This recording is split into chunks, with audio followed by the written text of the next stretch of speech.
this is Nick Pope, and you're listening to the Paranormal UK Radio Network, the UK's biggest paranormal network. And this is Paranormal Dimensions with David Young. Hello, and thank you for that intro, Nick. Okay, well, we've had a very sad loss recently in the ufology world. Obviously, everyone will know that we lost Stanton Friedman suddenly, just a short time ago. And I've got a very lovely lady, Kathleen Marden, who was I would say, a close friend of Stan's, and obviously more than just a close friend, not a working relationship too. Just before I do that, I'll just do my normal calls out. So this is for Sasha Christie of Liverpool, who was my first guest on this show, and Phil Mantle of Pontefract, UK, and Donald Smith, who I hope to have as a guest on the next show. Again, a Stanton Friedman kind of special, I suppose we can call it. But now I'd like to introduce Kathleen Marden. I mean, everyone should know will know who she is. And hello, Kathleen. Hello. Welcome to the show. Thank you very much. And thank you so much for making time to come on the show. And I'd like to say at this moment, my sincere condolences, because I know Stan was very close to you. And it's all very sad and sudden and everything, and I don't really know where to start with you. I suppose, where did you first hear the news about Stan? Unfortunately, the information was put out to the UFO media before his family was able to contact the relatives in the United States and me. Oh, no. So I received a couple of phone calls wondering if it was true. I said, I don't think so, because I would have been notified. And so, there are so many hoaxes of people's Sure, yeah. and they haven't actually occurred. So I ended up sending a message to Stanton's daughter, and she said, sadly, it is true. I was the next one on her list to call, and we had lost Stanton the night before. He had died at the Toronto Pearson Airport while he was waiting for a return flight home. He'd been in Cleveland, Ohio, or Columbus, Ohio, for the weekend to be interviewed in front of an audience, and I knew that he was very tired. He had told me, we talked on the phone at least once a week, he had told me he was feeling very tired and old, and but he still wanted to plug on. He really loved working in the UFO field, particularly in lecturing and doing interviews. And we had planned to work together again in Roswell, New Mexico in July, at the MUFON International Symposium at the end of July. That's in Irvine, California. And then again at the International UFO Congress Conference in Phoenix, Arizona in early September. And obviously, I will not be working with Stan again. It's very sad. He was a wonderful person, a brilliant man, a visionary with a brilliant mind, but he was also the people's ufologist. He didn't place himself up on a pedestal. He was down in the trenches, on equal status with everyone else. That's the way his mind worked. He always said to me, if I started to use words with too many syllables, don't talk that way. People won't understand you. You need to speak with the public. He was a perfect gentleman, a comedian. Yeah.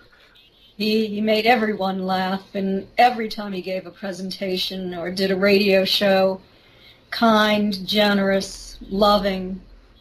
He'll be sadly missed in the UFO. Oh, definitely. Yeah, it's definitely an icon, isn't he, of the ufology world? I mean, I actually met him I spoke to him for about 3 or 4 minutes. So obviously nothing like you have, but for that 3 or 4 minutes, you know that he had your, he took your attention, and he would listen to what you were saying. He wasn't sort of eyes everywhere and everything. He was listening to what you were saying, and that sort of 3 or 4 minutes was very precious to me. It's I think he's, and I saw him give that sort of time to everyone who kind of asked him to spare him a few minutes.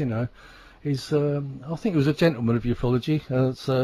I know, I'm sure he had some arguments with people about certain things. I've seen a few things, but in all, he was a gentleman. He was. He took on the debunkers, actually the disinformants, the individuals who would hurt people in order to promote an agenda or a certain set of false ideas, and he took them on. Stanton was a very honest person, very upright, and he was willing to call them out for their false information. Yeah, and he would lay the facts out, wouldn't he? Yeah, I know, yeah. So, like the MJ12 documents were very interesting, which he had a few arguments about, didn't he? Yes, and he did examine the MJ12 documents. He wrote the book Top Secret Magic about his work on those documents, but then after that, many, many more documents were released to the public, and at least some of those were just fictitious, and there was no evidence that they were real. And so he always was a person who would separate fact from fiction. If it was a phony document, he knew it was a phony document. And when so many are put out, it's impossible to systematically research every single one of them. Yeah. Do you think that could have been done on purpose to hide the real ones, in amongst a jungle of paperwork? Yes, I do believe that occurred. Absolutely. Yeah. I mean, I don't really want to dwell on I think we ought to celebrate Stanton now, because obviously he's going to be sadly missed. But do you know when is his funerals? It hasn't taken place yet. Yes, it has. His funeral. Oh, it has already. Visiting hours were on Friday, and his funeral was on Saturday. A very small family funeral. His family liked privacy. They were very private people. Right. Oh, anyway, I suppose. Well, how did you start your working collaboration with Stanton? I know you wrote a book with him, Captured, in 2007. Was that kind of the start of your working relationship? I know you probably knew him way before that. I knew him way before that through my aunt Betty Hill, whose star map he defended, and I had written quite an extensive manuscript on a book that I was writing that included my aunt's biography, information on my uncle Barney Hill, and the story that had not been told in the early book that was published. That was published in 1966, and most of the investigation took place after 1966. The physical evidence, the circumstantial evidence. And I was at the Mutual UFO Network's International Symposium in Denver, Colorado. I was not speaking that year, but I went primarily because Stanton was speaking, and I was a big fan of his. And during that day, I wanted to approach him and talk to him about the manuscript, and I was also am the executor to the Hills estate. So I was, and trustee. So I had all of their archival collection, and I was preparing it for the University of New Hampshire. My Aunt Betty and I both graduated from the University of New Hampshire. I went by Stanton's vendor table a few times that day, wanting to speak to him about my work, and he was always busy. There was a huge crowd of men surrounding him, and he was talking, and so I would walk by, and I nearly gave up. But at the end of the day, I had thought I would make one last attempt to speak with him. I walked by his vendor table, and he was just packing the leftover books up to be shipped back to his home in New Brunswick, Canada.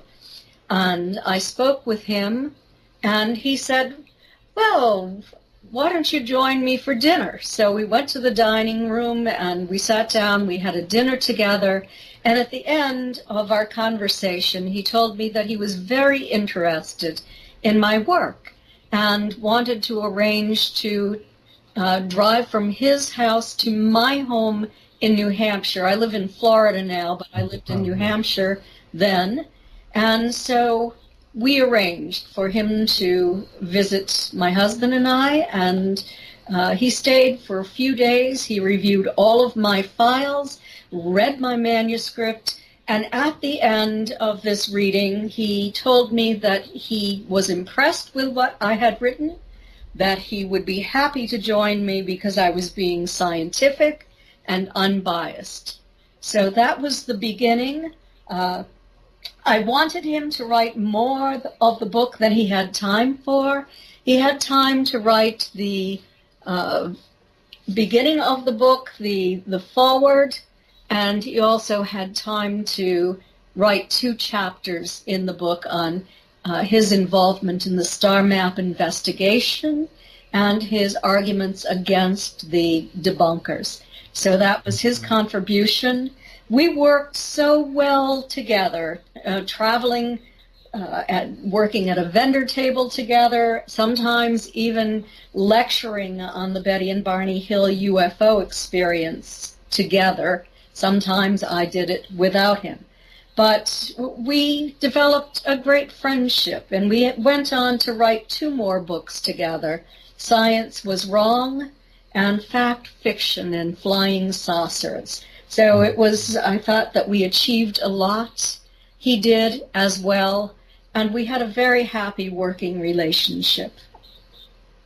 I'm sure you did. I do have the Flying Saucers and Science book as well. So, but I need to get the 3rd one now as well. Yes. So Science Was Wrong and Fact, Fiction, and Flying Saucers. He wrote I've got the wrong one. Yeah, no, sorry, it's the Science Is Wrong is the one I've got. Yes. It's the one with Bruce Maccabee that he wrote. Yeah, that's right. Yeah.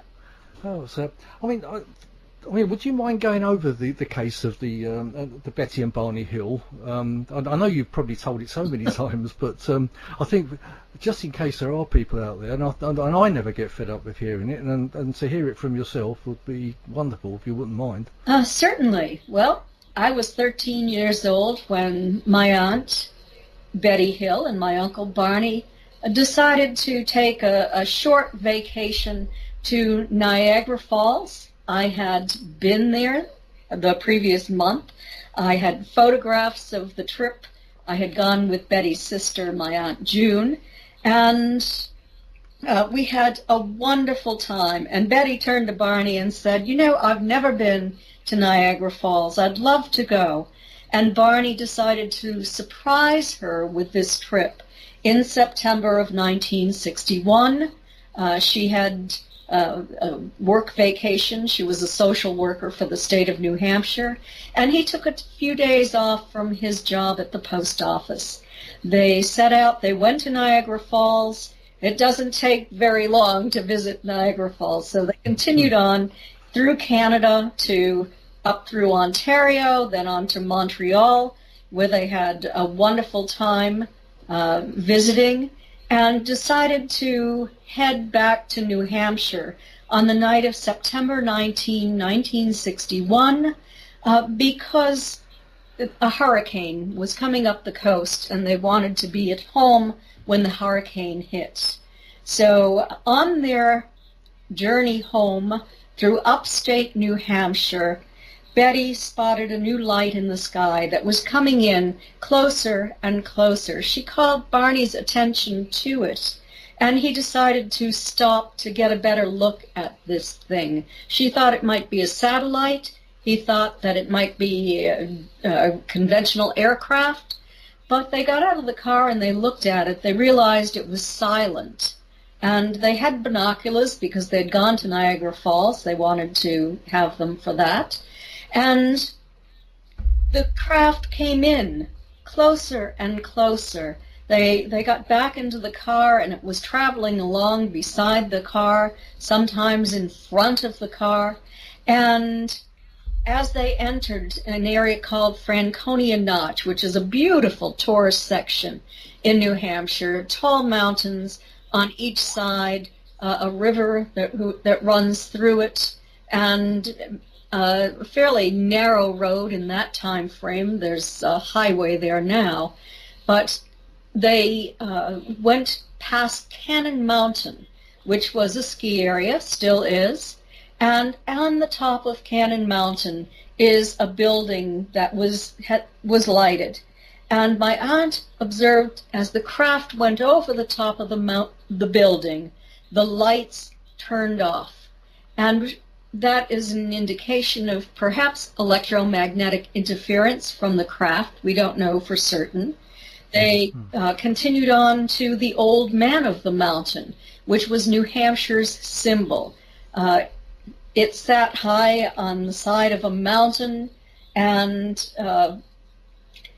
Betty and Barney noticed at that point that the craft was at least twice the size of the old man's profile, which was 48 feet from waist to, or from chin to forehead. They got back into the car, headed south, watching this craft as it was bouncing back and forth in the sky, traveling in a stair-step pattern, very, very unusual, coming closer and closer. They exited Franconia Notch into the tourist area at Indian Head. This is where the motels, the hotels, and the tourist attractions were. It was the off-season, so everything was very, very quiet. It was about midnight at that time when this craft surged ahead and descended over the highway in front of Betty and Barney. And they had to stop their car in order to not be directly under this craft. It descended even further. Barney stepped out of the car. He left the motor running. Betty was seated in the driver's seat. He looked at the craft through binoculars. At that time, he estimated it was 200 feet in the air, and he could see a lighted row of windows along a silent, disc-shaped craft that was just hanging in the sky. And Betty looked up. She said that at that point, it was so large, it filled the windshield. And Barney then stepped away from the vehicle, and when he did, the craft moved to an adjacent field. He followed it into the field, still attempting to identify what it was, because he knew it was impossible for Earthlings to be visited by extraterrestrials. And so he walked into the field.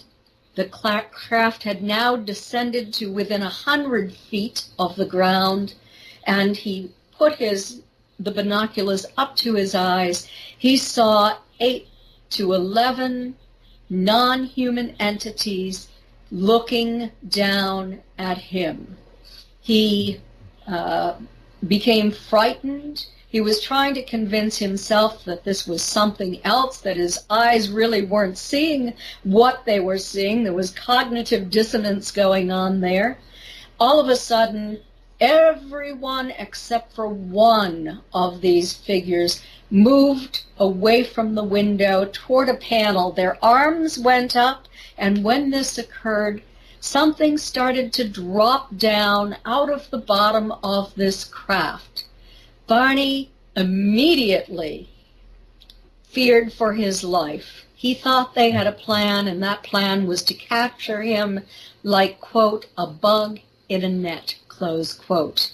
He pulled the binoculars away from his eyes, breaking the leather strap in the process, and ran screaming back to the car, telling Betty that they had to get out of there or they were going to be captured.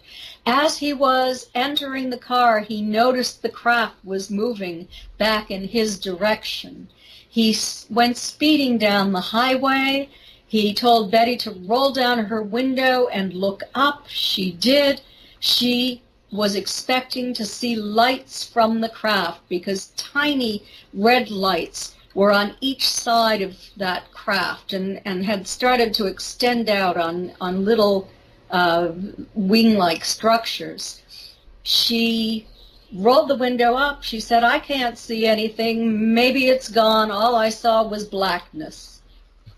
Within moments, she and Barney heard a series of code-like buzzing sounds striking the trunk of their vehicle.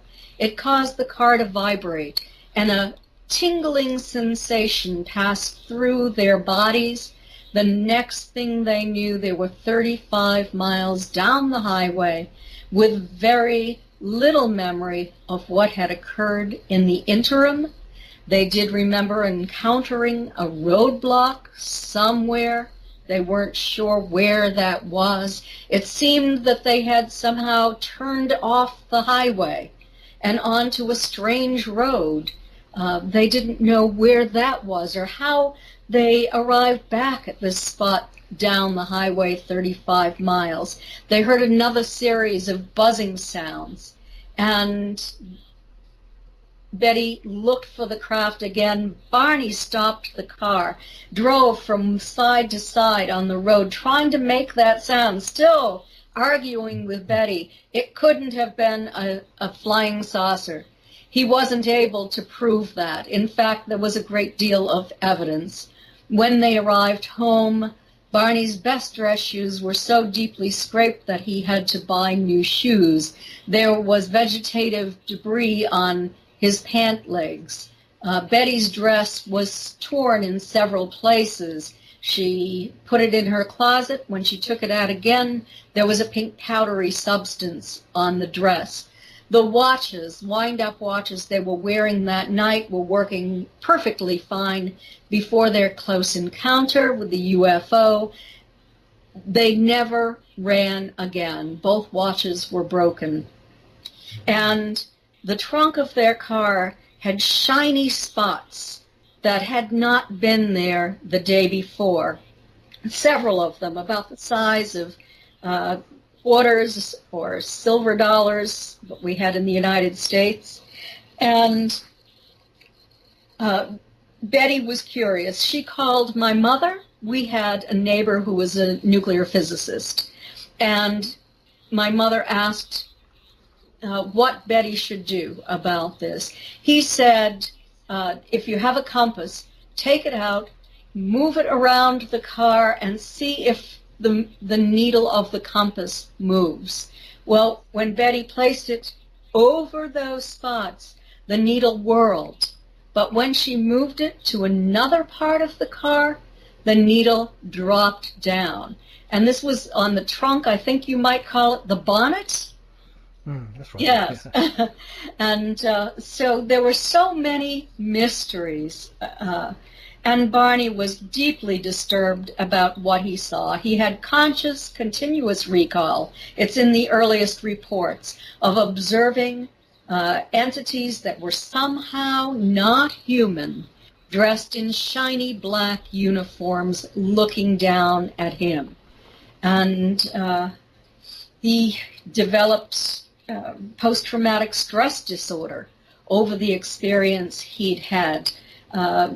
Betty and Barney eventually were referred to Dr. Benjamin Simon, a renowned psychiatrist who treated veterans returning from World War II when he served in the Army, and won 2 great awards for the work he did because he used deep trance hypnosis, a method that he had developed to help to resolve the emotional problems that caused physiological symptoms in all of these veterans who were returning from the war. He used that on Barney as well.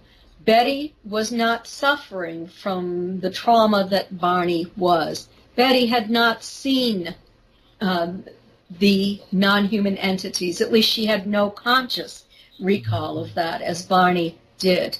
And So he worked very successfully with Barney, hypnotizing him once a week for 6 months, the hypnosis and the psychotherapy after, and also with Betty. He hypnotized them separately so that they couldn't share information.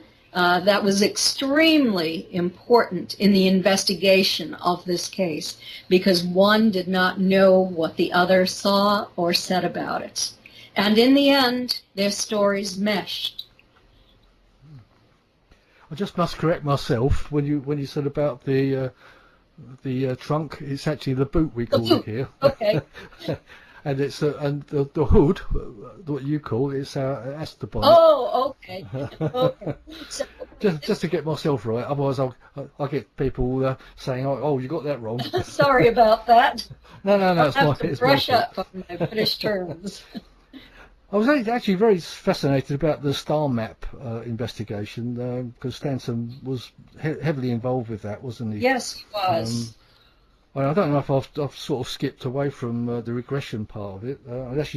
Is there more from the regression that you can mention? Or? Well, I can tell you that Betty and Barney were regressed separately each week, a total of 11 regressions in all for each person.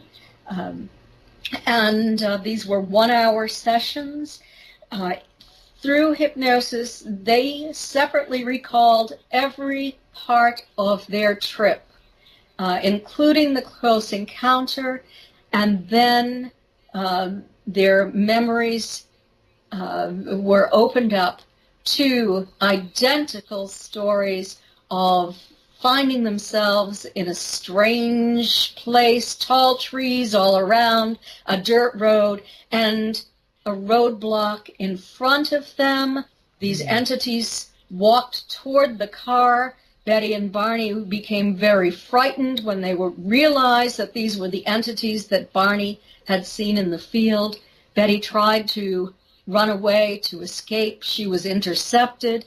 Barney was escorted after Betty to the craft. Betty fought when she was being taken onto the craft, and this is how her dress was torn from waist to hemline, and the hem was torn down on one side. Taken on, given very unusual physical examinations. They were very interested in our skeletal systems, our ligaments, our joints, our muscular system. They were very interested in their hair, in their skin, and took their shoes off to examine their feet, closely examined their hands. And these were separate examinations. Betty's was first. They inserted a very large needle into her navel that caused her great pain, but they took the pain away when they realized it was hurting. Because of this, she began to trust the one that she called the leader. He's the one that we know now as an escort. He was a leader of sorts because he was the individual who was familiar with Betty, who would take an experiencer time and time again. And so after Betty's examination, the examiner went in and did an examination on Barney, and Betty had lost her fear of the leader at that point. She said to him, "I know you're not from around here. Where is your home port?" And this is when he produced a 3-dimensional star map of sorts. She said that it was almost like looking out of a window. It was 3-dimensional. The stars were various sizes and various colors as well. And some of those stars, she understood, were trade routes. There were many lines drawn between them. And then one of them was our sun, and others were connected by dotted lines. and those dotted lines represented expeditions that they were taking. So very, very interesting. Under hypnosis, Dr. Simon gave Betty the post-hypnotic suggestion that if she could remember that map that she saw, and if she was able to draw it without causing herself too much angst, then she would be able to draw that map. She did sketch that map, and two of the stars in the foreground are about the sizes of nickels, or even maybe as large as quarters. There were three actually smaller circles, and then the others were more or less the size of pinpoints. Marjorie Fish, who was a brilliant woman from Ohio, decided to investigate Betty's star map. And she began to build three-dimensional models representing our local galactic neighborhood out 55 light years. She had to go to the university and actually sit down in the astronomy department and copy the distance data from their astronomical catalogs. Take that data back to her home, and using monofilament line and beads of various colors and sizes, build that star map with all of the qualities of those stars as well, the size of their mass, the color, the distance, all in their proper place on that map. She looked for many years, and she could not find an exact match. Initially, she thought she'd find many. But finally, a new catalog was released in 1971. There was different distance data in that catalog, and some new stars also had distance data that had not had it before. She was able to take that home, move some of those stars around. She had actually built 14 different models, but she moved the stars around in one of these models, and lo and behold, she had a perfect match, nearly, for Betty's star map. And then the problem was, who would vet her work? And this is when Stanton Friedman was called upon to meet with Marjorie, to examine her work. He told me that he was very impressed with Marjorie's intelligence and with her scientific methodology and knowledge. He said that she could speak with a scientist, he thought, better than she was able to carry on a conversation with the average public. He found scientists to vet Marjorie's work, and they all said that her work was accurate. So then Stanton wrote the first article on Marjorie's work and continued to defend the star map based upon the scientific findings. So at some point, was J. Allen Hynek was involved in the investigation as well? Yes, he was. Or was he skeptical of it? He was, he said, scientifically skeptical because of the psychological part of this, the hypnosis, Barney's post-traumatic stress disorder. But I did meet Allen Hynek when he was visiting with Dr. Simon. Betty, Barney, and I went to Dr. Simon's home, where Dr. Simon hypnotized the two of them together in front of Allen Hynek and John Fuller, who was the writer of the first book on their case. I was there. He hypnotized them separately, and they went through certain steps of their hypnosis as if they were driving in the car, sitting in the car, and talking to each other about what they were observing. I think that Allen Hynek believed this. Many of the scientists who did study this case believed that this really did happen. There was the scientific evidence and the circumstantial evidence. And so I think that was important. And with regard to the star map, there were properties that were highly unusual. When in 1972, when Marjorie had completed her work and found the last 3 stars, she found that all the pattern stars were sun-like, although only 5% of the 1,000 stars in the local galactic neighborhood out 54 light years are sun-like. And the map made sense, nearest star to nearest star, if a spacecraft from another planet were going to go exploring through space. They were all in a plane, which was like pepperoni on a pizza, not raisins in a loaf of raisin bread. So it would be much easier to travel along that plane. And the pair of base stars was unique because they were 39.2 light years from the sun and only 1/8 of a light year apart from one another. Yet they have the properties of our sun. They have 93% of the solar mass, 91% of the diameter on Zeta Reticuli 1, 79% of the luminosity, an abundance of iron. And for Zeta Reticuli 2, which was at the very forefront, the size of a quarter, it had 99% of the sun's mass, 99% of the sun's diameter, and 102% of the luminosity. So they had very special properties as well.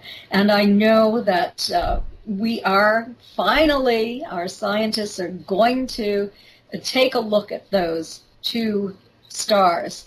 And I'm very, very interested in learning if they really do have a planet or planets around them. I do know that it was announced that they did find a large planet around Zeta Reticuli, but then that statement for some reason was withdrawn. I suspect that it was withdrawn because there's so much public interest in that. And I know that the government is not very happy when it has to answer to the media. So, when it has to admit something, yeah. Yes. There was another very interesting piece of evidence in that case, too. Betty was shown alien script, and she had asked if she could take that evidence home with her. Originally, the leader told her, yes, she could take it home, and she was very happy. This was her evidence. But as she was leaving the craft, the smaller entities on board who served as the guards and as the assistants were very upset when they noticed that she had that booklet, whatever it was, with her. It certainly wasn't a book. And they took it away from her. And she was extremely upset. The leader told her that he was sorry, that she couldn't have it. The decision had been made that it would be best if they didn't remember what had occurred. And he apologized for frightening her. One thing I have to mention about this crew is that they were very apologetic. They said, reassured Betty and Barney that they would not be harmed, that they only had a few simple tests to do, that they would be returned to their car and could be on their way back home. So they were very respectful of Betty and Barney, even though they had grabbed them off the highway, kidnapped them. They tried to reassure them that they would do no harm. Because obviously there have been other abductions. I wonder if this may have been a different race, because if they were so interested in Betty and Barney and they're looking at things like their hair and fingers and whatnot. Could there have been a different race, I wonder, to other ones? Because we do hear that there are several races visiting this planet. There I don't know what your opinions are on that, but... Yes, there are several races visiting this planet. I am the Mutual UFO Network's Director of Experiencer Research. I have a team of 33 people who work on my team, and we receive up to 150 reports per month from individuals who are just looking for someone that they can talk with about this, who will not criticize them. And and I've also conducted and worked on 3 major academic studies on experiencers as well. And Betty and Barney, remember, we were not aware that anyone else had been abducted before Betty and Barney. We found out later that there was an abduction in Brazil, the Antonio Villas-Boas case, but we didn't know that in the United States when Betty and Barney were taken in 1961. I have since worked with people. I'm also a hypnotherapist and a quantum healing hypnosis practitioner, and I have worked with people who have encountered various races of entities, and some of them seem to work together. Others seem not to work with the other groups. I'm aware of several different races of what we call the Greys, and it appears that Betty and Barney were visited by one of those races of Greys. Their skin was gray. They had a slit for a mouth, no visible ears, only holes, flat nose, very, very tiny, just a little upturn with a couple of nostrils, large eyes that sort of wrapped around to the sides of their heads. They could see what reminded them of cat eyes. They reflected in the dark, and they didn't have those black lenses over their eyes like we hear so often. Their heads were larger in proportion to their bodies than humans. Their chests were fairly large, but they had very spindly limbs. They walked a little differently than humans as well, as if they were jointed. Their joints were somewhat different. And they were completely hairless, dressed in black, shiny uniforms. And so that's the way they appeared. There was a smaller group. There were 2 of the taller ones who looked a little more human. But that race does look a little more human than our stereotypical image of the Greys.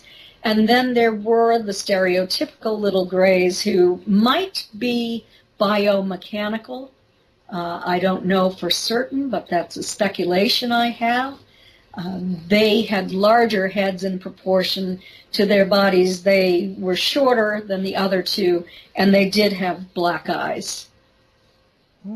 Have you got any sort of estimate how many races may be visiting the planet? Or I mean, I've heard something between 17 to like 100. Oh yes, people speculate many different races.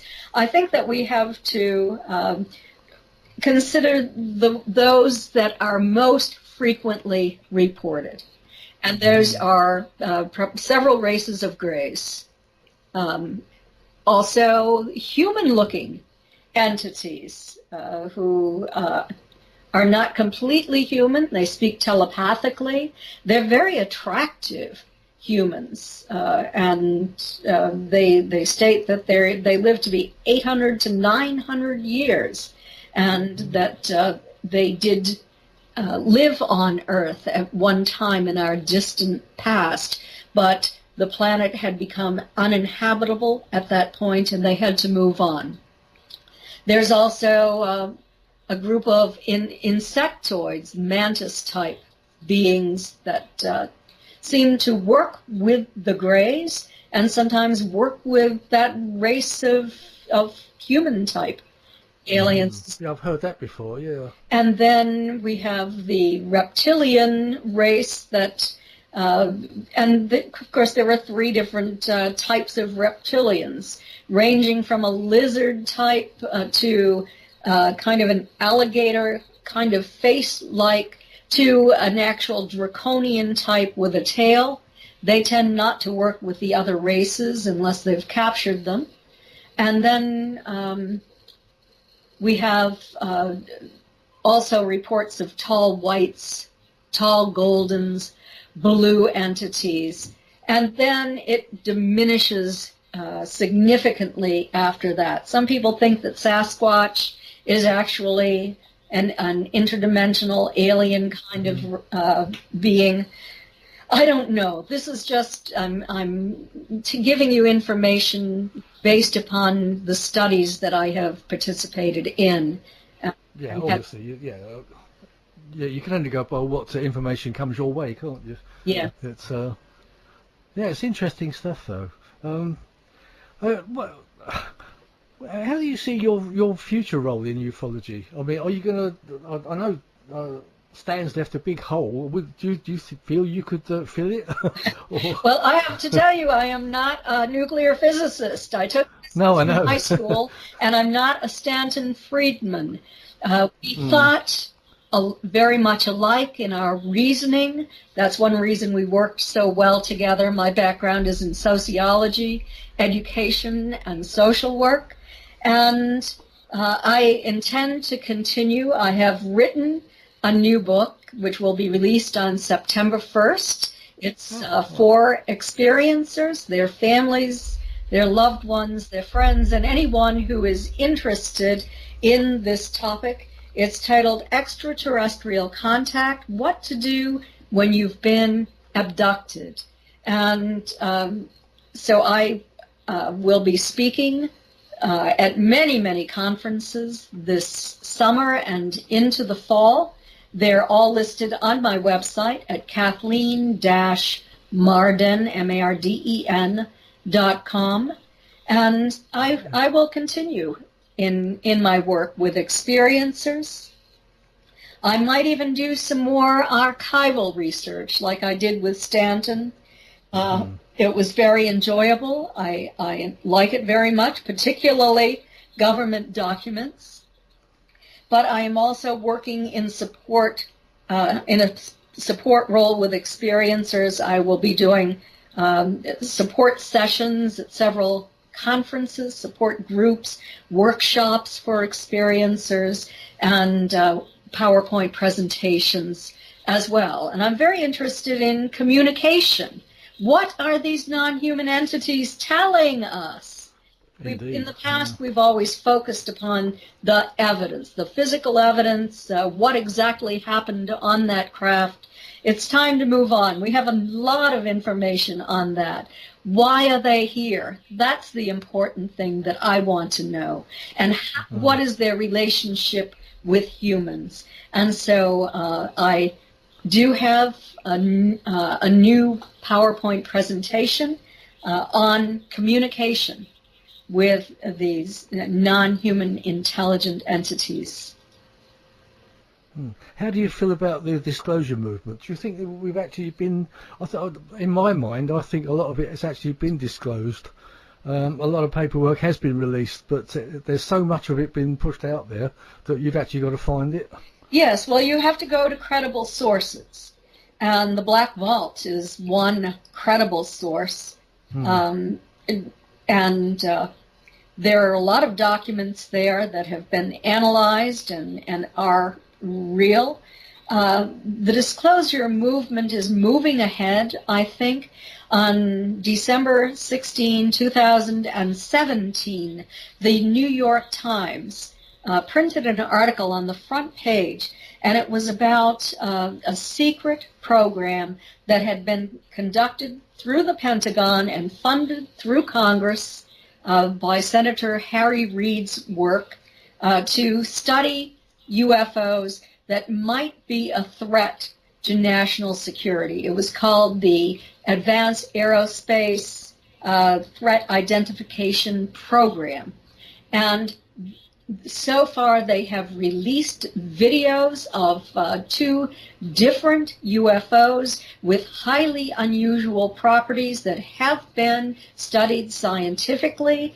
They do not believe that they are from this planet because of the things that they are able to do. They can stop on a dime. They can stay still in the air without making any sound whatsoever. There is a plasma field around them. They are able to ascend and descend very, very rapidly. They're able to plunge into the ocean and then move up into the air vertically again. There have been interviews with David Fravor, who was a highly experienced naval pilot who was on one of those planes that had these UFOs on radar. And it was Lou Elizondo, who was the head of the ATIP program. From there, a rock star who had been very, very popular, had an interest in all of this, and he put together the To the Stars Academy for Arts and Science, and he was able to attract Lou Elizondo, who had left the ATIP program because of the overwhelming secrecy.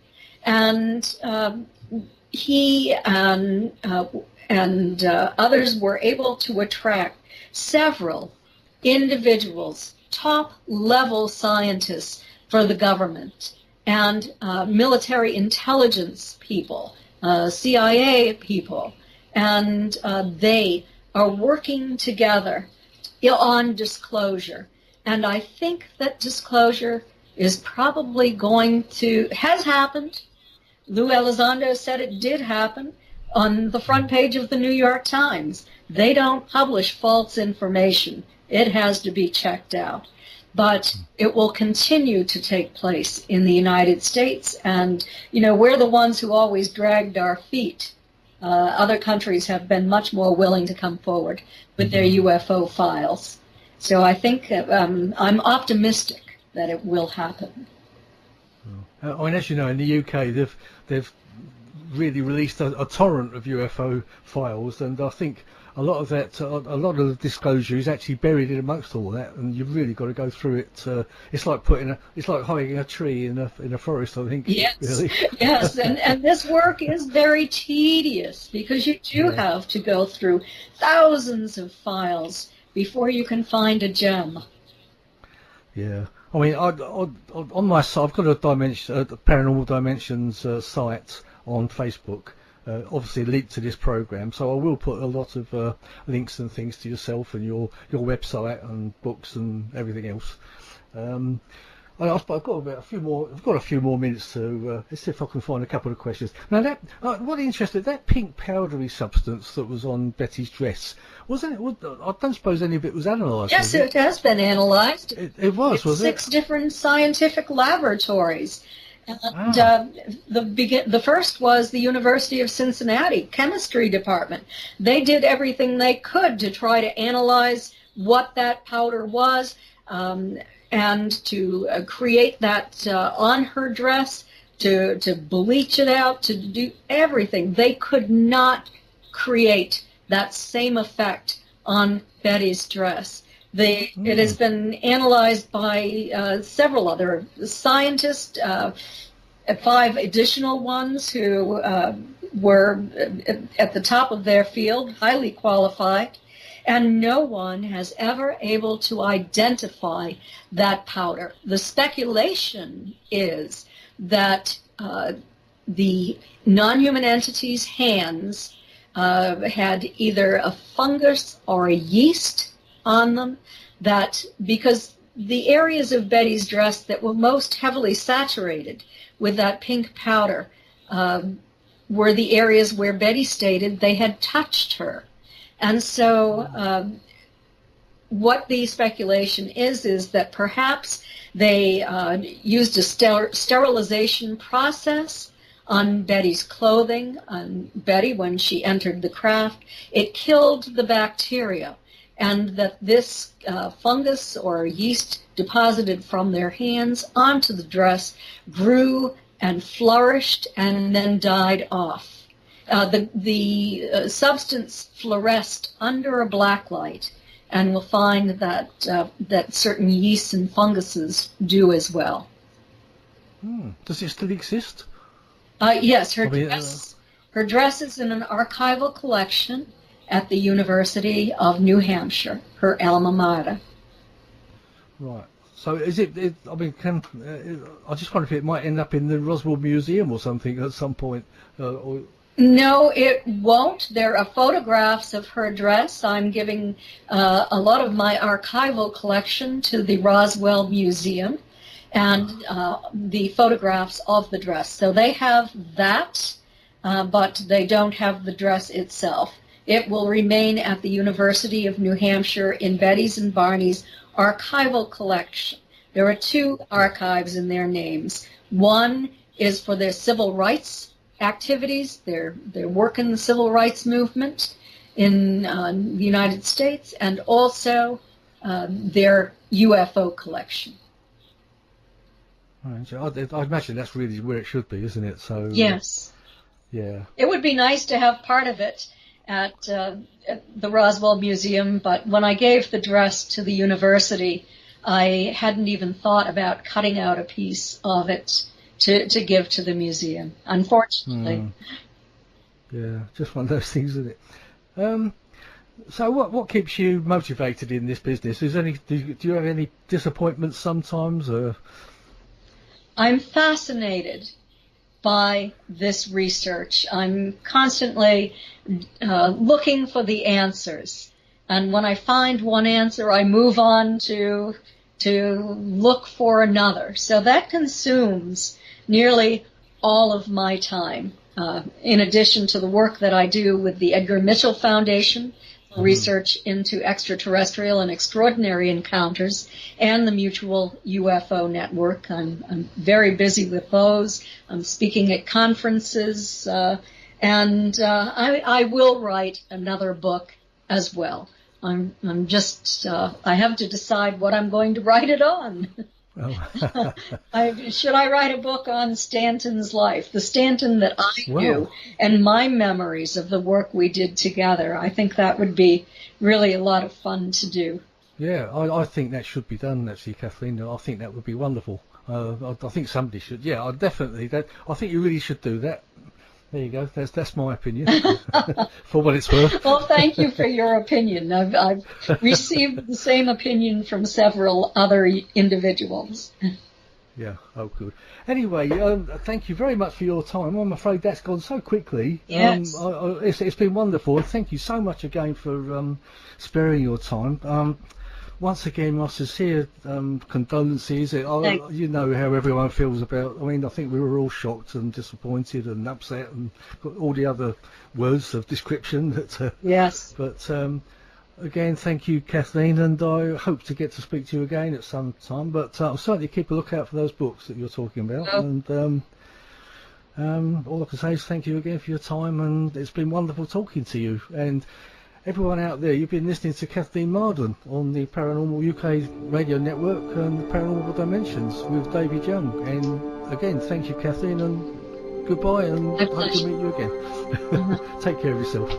Thank you. Bye-bye. Bye-bye.